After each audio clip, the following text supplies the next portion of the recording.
In this video, I'll talk about how to grow a business through acquisitions. I'll also share with you why so many people fail at it. So here's the thing, if you start a business from scratch, you need to get to some kind of a product market fit, right? Now, unfortunately, most startups fail. Like 99% of businesses fail in the first 5 years. And then those who succeed in the first 5 years, 99% of those fail in the next 5 years right after. That's why you see a lot of executives, entrepreneurs, or sold businesses in the past, or the largest businesses in the world, they grow through acquisitions. They go out there, they raise capital from investors, from financial institutions, or the seller, and they buy businesses, they buy revenues. They basically buy startups that survive the first 5 or 10 years of being a startup, which are the most difficult times as a business. Now, if you don't know me, my name is Moran Pober. I'm the founder and CEO of Acquisitions.com. If you don't know Acquisitions.com, it's the largest community of M&A and roll-up entrepreneurs and investors. In the last 3 years, we were involved in more than 100 transactions of businesses doing between 1 to, at this point, 200 million in revenues. And we right now are looking to invest with our fund in roll-up and M&A entrepreneurs and then support their businesses in growth.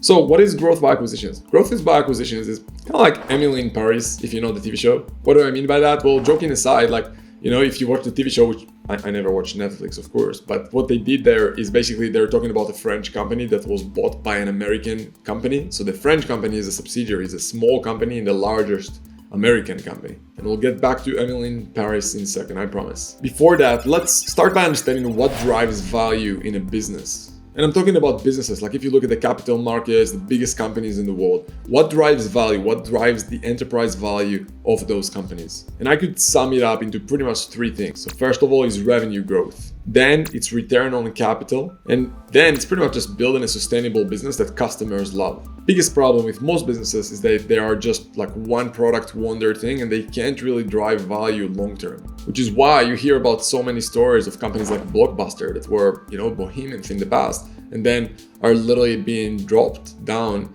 by new companies like Netflix that are just more motivated, execute better, and just innovative in their market. And here's the thing with business. You can't stop the momentum. Like when you work on a business, you can't stop. When you try to grow a business, it's like going in a hill. You either go up or you slide down. It's a constant chase. Running a business is a constant chase. Mark Cuban, Dallas Mavericks owner, got one of the best quotes that I like about business. In business, it's 24/7 by 365 by forever. And you're competing with everybody. Business is the ultimate sport. There's nothing close to it. For example, if you try to raise capital from venture capital firms, which is probably the most brutal, you gotta get results fast. They expect you to grow 20% top line revenues month by month. VCs is venture capital firms. Try to grow 20% revenues month by month for years. It's very, very difficult. That's why a 0.1% actually make it to be unicorn companies being backed by VCs. If you're having capital from VCs and you can't do that, the shareholders just won't be happy and eventually they won't pay attention to you. And I'd love to hear if you have a business right now or had a business in the past, tell me if you ever tried or was ever able to grow 20% month by month. And if you tried, tell me how that went.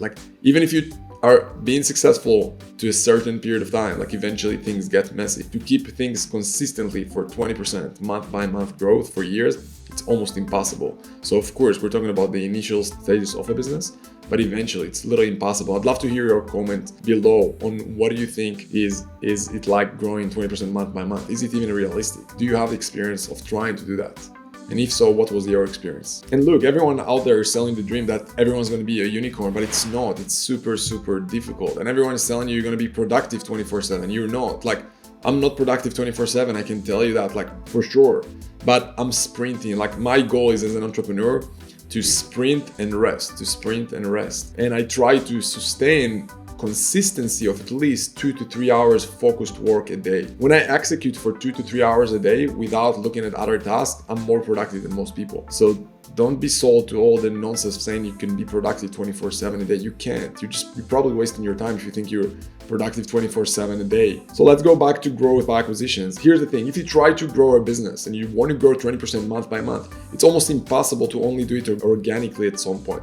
Organically means to do it just by doing sales and marketing with the existing teams and products you have right now. And in the end of the day, what's the way to increase value? It's to help customers. So you always want to ask when you're thinking about growth by acquisitions, what can you do to leverage existing customers or existing distribution, right? You can continue to do things internally, or you can go and find those things outside and buy those companies that already went through that struggle. When you want to grow through acquisitions, think, how can I use M&A to develop the product, to maybe hire a talented team? A lot of companies, especially in the technology space, they buy companies just for the sake of having access to a team that is used to work together. So they don't buy a company for the product or revenues, they buy a company for the level of talent, because talent is the most important thing in a business. When you want to grow by acquisitions, think, how can you use M&A to get access to other customers or to retain customers of others with your products, right? Think about cross-selling opportunities. Or basically, when you're trying to grow or thinking about growing by acquisitions, you always want to think, how can you increase the lifetime value of a customer? So how can you basically make more dollars per each customer, right? So if someone is coming to your business and is buying something, how can you keep him in there? How can you sustain him to come back or to retain him on a monthly or yearly basis? That should be your focus when you want to grow by acquisitions. And again, you can do it internally, which is slower, or you can buy companies that are already proven.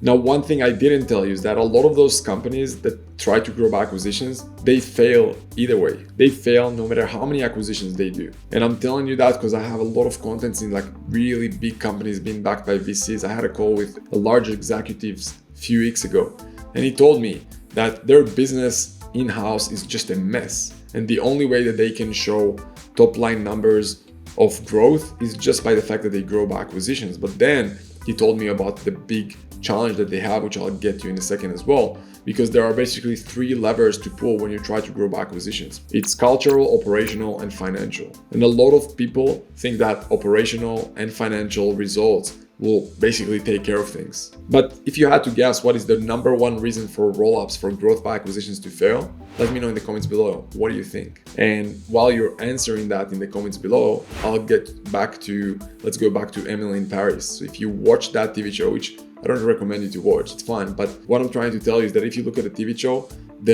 show, and again, be careful from spoiler alerts here right now. Basically, the main thing in the show is the fact that there's like a company in France that is being owned by an American company. And then there was pretty much a cultural issue because the American company, one of their leaders, their executives came to the French company and basically told them how to run the business, how to treat their customers, basically trying to make cultural changes in the way that the company is used to work for years. So there was a huge drama in that show. And eventually the French team just said, hey, we're leaving. We're just out of this business. You do whatever you want with it. And they destroyed an acquisition of the American firm because of that, because they just didn't know how to deal with the changes, the differences in culture. And that's the number one reason for failures in consolidation, roll-ups, and growth by acquisitions. It's cultural that makes all the difference, especially when you're thinking about people from different countries, but even if you're talking about people from the same country. That's why in acquisitions.com, when we work with consolidating industries, we're only working with people who are in our ecosystem because they all have similar values. They all went through our processes, through our training. They all think the way that we do because they were indoctrinated with that training, with that process. So then when we invest in them, it makes sense and they understand us, they speak our language. Only when you all have similar values, you all have similar processes, you all have the same goals, then you can work towards the same goal together. Otherwise, there's going to be a mess if there's not going to be alignment in those things right away. So I hope you got some value from it. If you do, please do some act of kindness. Leave a comment below. Let me know what you think. If you have some ideas on future videos or just any comments, like and all that to help me with the YouTube thing. And hopefully I'll see you soon and with some more topics. Let me know what you want me to talk about. And take care and have a good one.